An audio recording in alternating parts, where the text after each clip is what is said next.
একা থাকতে আমি ভীষণ ভালোবাসি। আমি তো একাই আমি ভালো থাকি, এই কথাটা কিন্তু আমরা প্রায়শই বলে থাকি। কিন্তু ভেবে দেখো, আমরা কিন্তু কখনোই একা থাকতে ভালোবাসি না। আমরা কথাটা কিন্তু জোর করে বলি। যখন তোমার খারাপ সময় বা তোমার যাকে প্রয়োজন সে যদি তোমাকে সঙ্গ না দেয়, তখন তোমার মনে হতেই পারে যে আমাকে সবাই ইগনোর করছে, অবহেলা করছে। তার থেকে বেস্ট হচ্ছে একা থাকা। কিন্তু বিশ্বাস করো, একা কি থাকা যায়?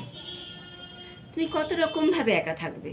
তুমি বই পড়বে, টিভি দেখবে, সিরিয়াল দেখবে, সিনেমা দেখবে, সিরিজ দেখবে। তোমার যদি গার্ডেনিংয়ের শখ থাকে গার্ডেনিং করবে, রান্নার শখ থাকলে রান্না করবে। কিন্তু রান্না কি একা একা করে, একার জন্য রান্না করে একা একা খেতে ভালো লাগবে? আমার তো মনে হয় লাগবে না। তারপর যদি তোমার পোষ্য থাকে, পোষ্যকে নিয়েও তোমার অনেকটা সময় চলে যাবে। কিন্তু এন্ড অফ দ্য ডেতে তোমার একা কখনোই ভালো লাগবে না। তখন তুমি একাকিত্বের শিকার হবে। আর এই জানো তো, দিনের পর দিন একাকিত্বই মানুষকে গ্রাস করে, হতাশায় গ্রাস করে।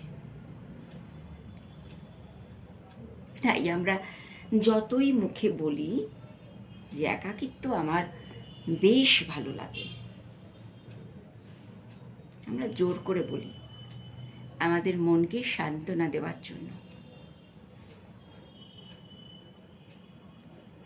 আমার সাথে অনেকেই হয়তো একমত হবে বা অনেকেই আমার সাথে সহমত হবে না।